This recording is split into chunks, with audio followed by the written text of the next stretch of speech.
Welcome into End Zone Week 13, our last End Zone of this season. We've got plenty of highlights from West Point and Holmes County Central. We've got Tupelo and Starkville, the second rematch this season, and Louisville and Shannon. Stick around, we've got plenty of teams, plenty of highlights, and plenty of playoff action coming at you here on End Zone.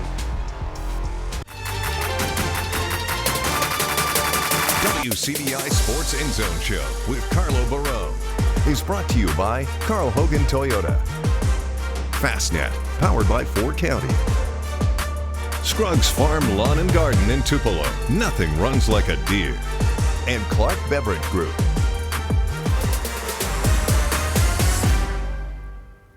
Welcome into End Zone. I'm Carlo Barone, joined by Bryce Brauneisen, his first End Zone today. Bryce, how does it feel to be here in Columbus? Hey, I got here at just the right time, heating up with some playoff action. I already saw some fantastic games today. It's only going to get better. Yeah, it's speaking of heating up, it's not getting any hotter out there. It's getting cold here, but we have plenty of playoff action here coming at you here on End Zone. We will start with our game of the week between West Point and Holmes County Central. Be the third year in a row they've played in the playoffs. We'll see how this one plays out. WCBI's High School Football Game of the Week is brought to you by Carl Hogan Toyota in Columbus. This 2024 Toyota Camry was a beauty. It got me to West Point in no time. Comfortable interior with great CarPlay, great speakers. Get yours at Carl Hogan Toyota. Now on to the game. We got West Point, we got Holmes County Central, and we have a playoff rematch for the third year in a row. Starting off here in the first, Holmes County quarterback Garen Davis fires to Julius Mathis. He breaks a tackle and he's down the left sideline. Touchdown visitors. They're up 7-0. What a start for them. After a West Point punt, Jags back on offense. Davis on the move, throws to a wide open receiver down the field. What a catch. Jane Tucker set up at the 1 yard line. Fans are going crazy in the stands. A few plays later, Davis back in the end zone again. Holmes County Central up 13-0 in the first. How would Brett Morgan's team respond? We're about to find out. How about Jermaine Clark? Up the gut, some tough running, breaks a few tackles, gets through the hole. They're moving the chains. The Green Wave keep it rolling. 12 state titles, they're trying to get a 13th. And here we have, Clark fakes out everyone, including me, filming the game. He's back in the end zone, and so is West Point back on the scoreboard. How about that? Not so fast, so Holmes County looking to respond. They're back in the end zone. Rashad Campbell up the middle. Touchdown Jaguars. They are taking it to the Green Wave. They would go for 2 and make it 21-7 at halftime. But West Point, they must have had a crazy second half because they would end up winning the game in a shocker. West Point 31, Holmes County Central 28. I wouldn't necessarily say it's a shocker, but what a comeback for Brett Morgan and company. Looking at some more scores here. Bracket, we've got West Point moving on in a close one against Holmes County. They got Cleveland Central next week in the 5A semifinals. That game they had against Cannon went into overtime today, and they came out just on top, just in time for our 11 p.m. end zone. Hey, we saw this one just a couple weeks ago. You didn't have to wait long for that rematch now coming up here.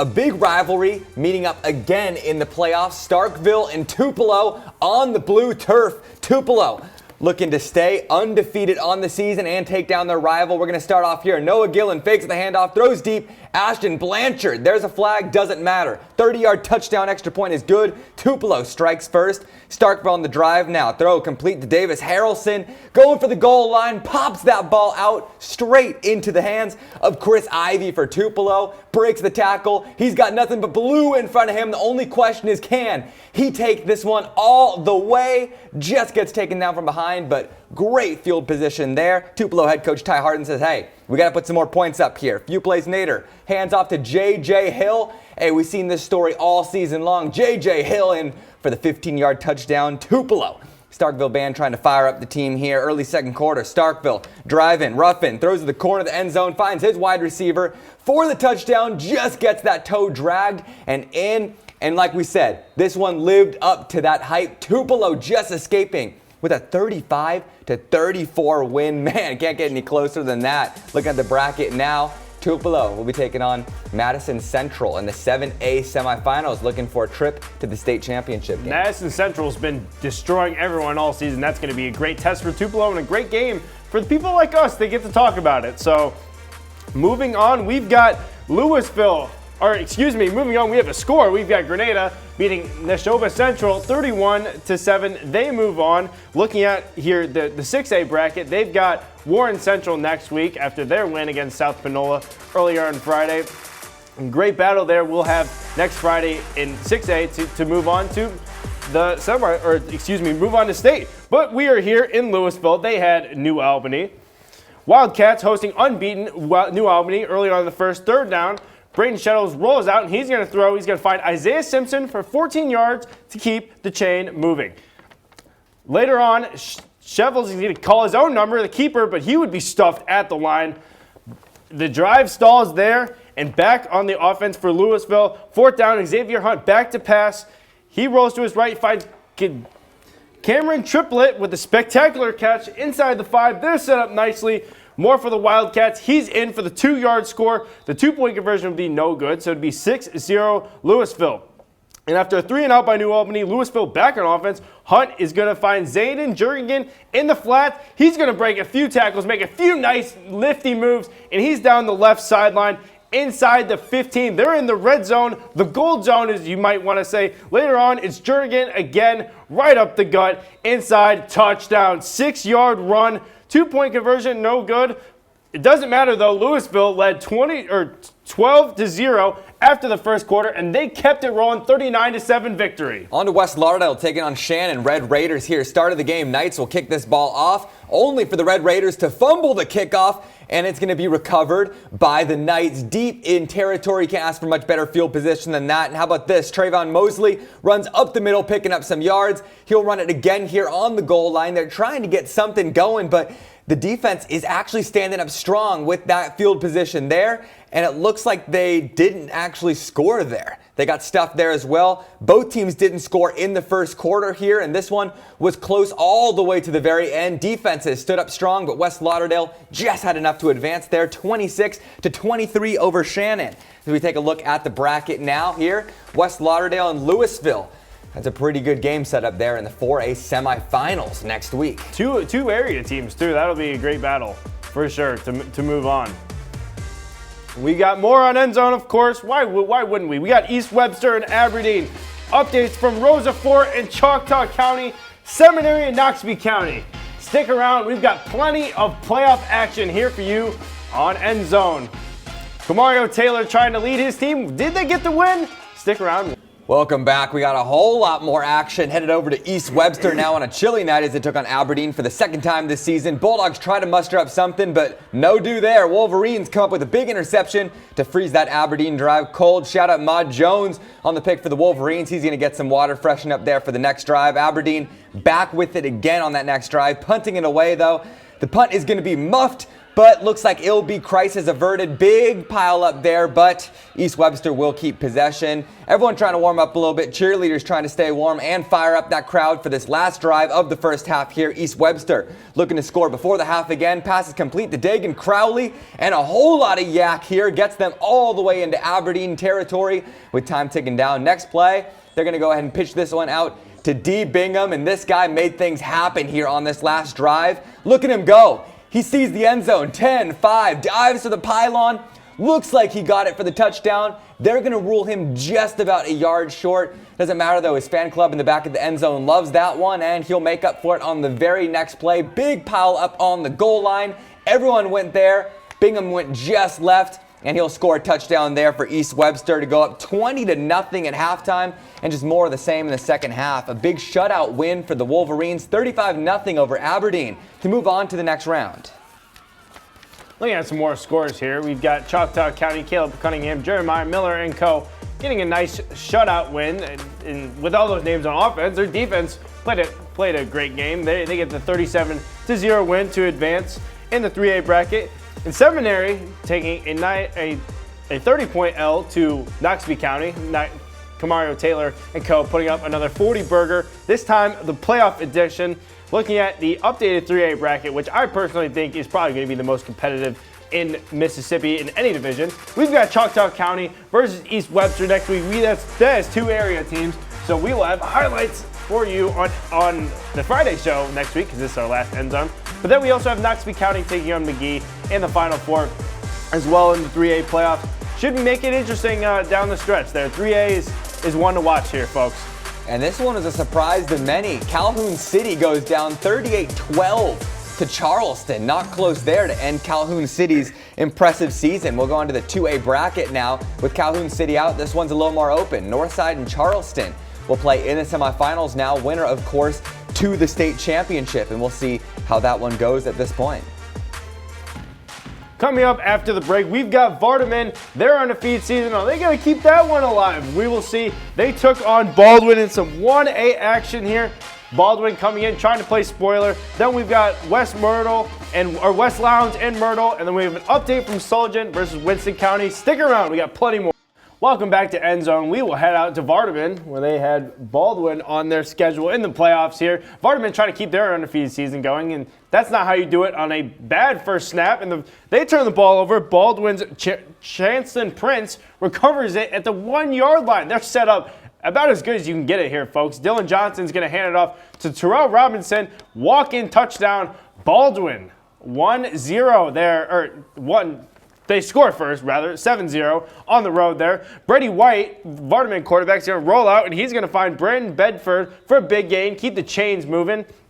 And that Vardaman offense has been great all season, but Brady White, not so much on this play, runs, and he fumbles the ball. Baldwin recovers. That is 2 turnovers if you're counting at home for the undefeated Rams. Baldwin running back Terrell Robinson, if you're still counting, he's the second time there in the end zone. They will lead 13-0 in this one. And Vardaman, with one of the shockers of the night, their undefeated season comes to a close. They lose to Baldwin 29-7. Tough ending there on your home field. But Baldwin, and their season's going, and they're moving closer and closer to that 1A state championship. Let's keep it rolling now. West Lowndes coming onto the field, hosting Myrtle, looking for a big win. Myrtle, though, Drew Stanton is going to start this off. 50 yards deep to Harlem McClendon, and there is not many people near him. He is gone. Touchdown.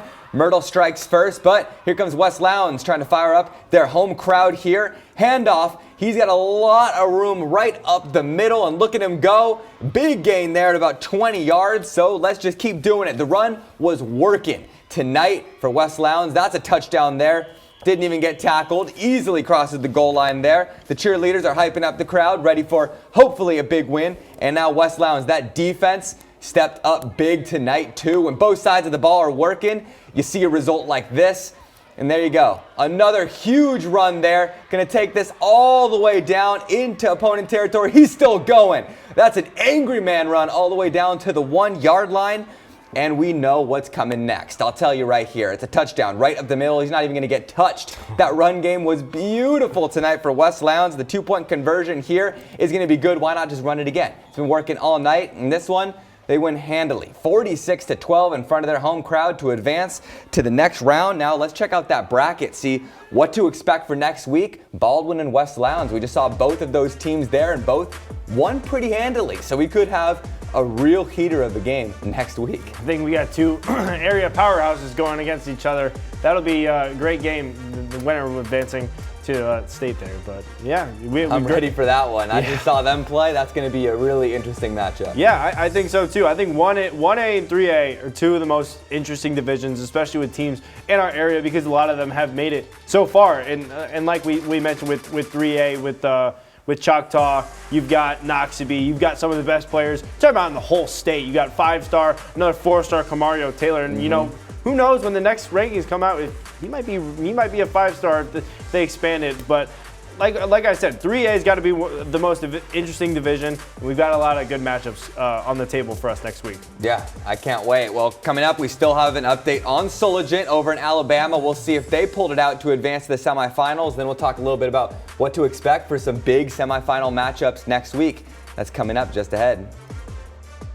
Welcome back to End Zone. Looking at our only West Alabama team still left, Sullivan gets a dominant win over Winston County. Winston County coming into the game, very good season, but not good enough to beat Sullivan there. Their season's coming to end Soldier moving on and looking at an updated bracket here in the West Alabama 2A. We've got Soldier playing Tuscaloosa Academy. And, you know, Bryce and I were talking before this. These two teams actually faced each other in regular season. Double overtime thriller. Why not meet again in the playoffs? You know, it's gonna be an exciting one for sure. Yeah, Soldier won that game by 2. Now that you're in the playoffs, I mean, that was close enough to begin with. I don't know how you can beat it, but all I know is, like you said, we're gonna have a thriller on our hands next week. But we also have a lot of games around Mississippi too that are gonna be fantastic, like we were talking about. Yeah, I think so too. I think I think West Point is gonna. I mean, they had a good comeback today, but they gotta keep it rolling if they want to get to the state title game again, and if just here in a few weeks. But like we mentioned, East Webster. I mean, you were there. Their running game was going today. What do you like to see from them, and how far do you think they can take this thing going? Man, I mean, they have a really tough matchup next week. We're talking about against Choctaw County, but just from what I saw, their running game was fantastic. The offense was moving pretty well. I mean, D. Bingham was having some big runs, but I think the defense kind of gets overlooked a lot of the times, especially in the playoffs when the offense takes the precedent. But putting a 0 on the scoreboard is hard to do. And they're going to need that against guys like Cunningham next week against a really, really good offensive team. So we'll see how that defense steps up because they're going to be tested. Yeah, I mean, it's pick your poison with Choctaw County, too. If you want to double cover Caleb Cunningham, that takes another guy out of the box where you have Jeremiah Miller, who's one of the best running backs in the state. He's going to just take that thing all the way. And if you don't put enough coverage on Cunningham, you know, he'll take back punts. I've seen this season he'll take back returns. He scored 80 yards. Right. He's flipped his commitment. I mean, what hasn't he done this season? But KJ Cork, too, you know, he gets some credit. I understand he's got some great offensive weapons around him, but he only elevates those weapons when he plays very well. I'll tell you what, how about that matchup tonight? Tupelo and Starkville again just lives up to the hype. Absolute cinema, 1-point win, but I mean, 35-34 for a team like Tupelo, undefeated. They've been dominating this year. Is that a score that you kind of expected? I expected it to be close. Now, 1 point close is about as, I mean, you literally can't get any closer than that, especially in the playoffs. But, I mean, I knew it was going to be close. I was at the game a few weeks ago, and Tupelo was losing at halftime. They were getting dominated in a close game there against Starkville. I believe it was 8-7 at half, but it was a lot. The score did not reflect how much Tupelo was actually doing, or in this case, not doing. Starkville was firing all cylinders, and they went in the locker room up, and Tupelo had faced some adversity, but not adversity like that, especially from a team that's pretty much in their backyard where they play every year. You got two coaches that coached a lot of games against each other, and this matchup for the second time in I believe 3 or 4 weeks was cinema, like you said. It came down to the wire. And we were talking about it, too. 2 turnovers inside the 10 for Starkville. Yeah. Give me something, a hard pill to swallow there going into the offseason. And that's all the difference, you know. Clean play in the playoffs is really where you step up. We're talking about those defenses and talking about really, really good offenses that can take advantage of those turnovers. But now, Tupelo getting past a rival. Rivalry games, you always kind of throw the records out the window because how close it is. But, I mean, they got guys like J.J. Hill. That's him. I mean, how far can Tupelo go now in the 7A bracket? Do you think they have a chance to take home the crown? I think they definitely do. I mean, they've dominated pretty much almost everyone they've played this season. And, you know, Tupelo has a little rep of having really good teams but falling a little bit short in the playoffs. But, honestly, this might be – this team this year – it might be. They got the quarterback. They obviously have the running back, Mr. 7A himself. The bruiser up the middle. You can give him as many nicknames as you want, but they've got playmakers, and they've got a really good defense. Starkville's got a really good offense, so that 34 usually won't be on the opposing scoreboard for when you're playing against Tupelo, but yeah, the Golden Wave, man, they're definitely the team to watch in 7A. But they do have a big game this week against Madison Central, who's been blowing people out left and right all season. So that should be absolute cinema, like we said. That's going to be interesting. Going from 7A to 1A, I think a lot of people were surprised by that final score in Vardaman, an undefeated season coming to an end. But with a score like that, 29-7, you know, I think that's, you know, not, like I said, not what a lot of people expected. I mean, were you surprised by what you saw there in 1A? Yeah, I think so. And like we saw in the highlights, too, a lot of these being fumbles and turnovers. And like we mentioned, you need to have your best game in the playoffs. You play, you're trying to get hot at the right time. Turning the ball over on 2 fumbles is not the way to do it. It's sloppy play, and eventually, I mean, it sends you home on your home field. you're at home for a reason because you had the better record. And you go home empty. But Vardaman, nonetheless, great season. You can't dwell on only one loss. Obviously, it's the one that means the most because it's in the playoffs. But like I said, they're a good team. They got a good program, and they'll certainly be back next year. But Baldwin, man, putting up a 29, almost a 30-burger on the road against a team that hasn't lost all year, it's good stuff. And that's what I wanted to say, too, on the flip side. I don't want to take anything from Baldwin. I mean, we got to prop them up, too. I mean, we're talking about Vardaman and how great of a season Vardaman's had.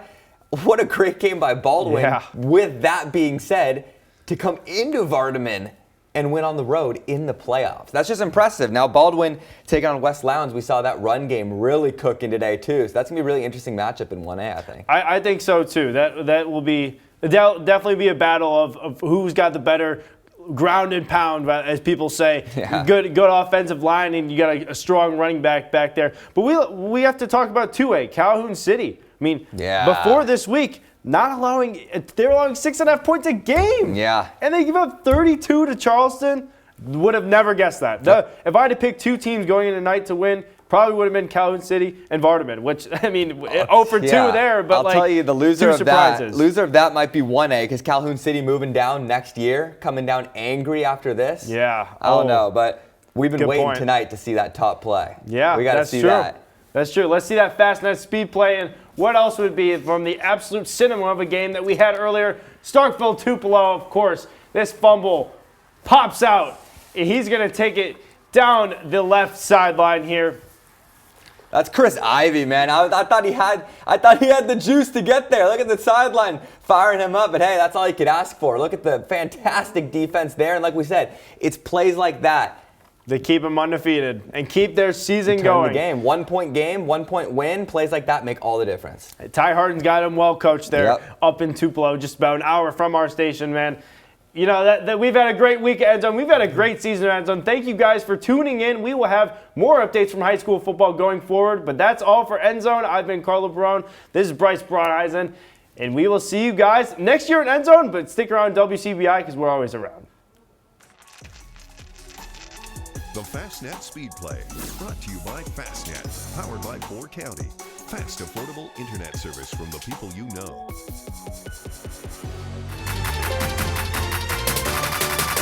WCBI Sports ENDZONE Show with Bryce Brauneisen and Carlo Barone is brought to you by Carl Hogan Toyota. Fastnet, powered by 4 County. Scruggs Farm Lawn and Garden in Tupelo. Nothing runs like a deer. And Clark Beverage Group.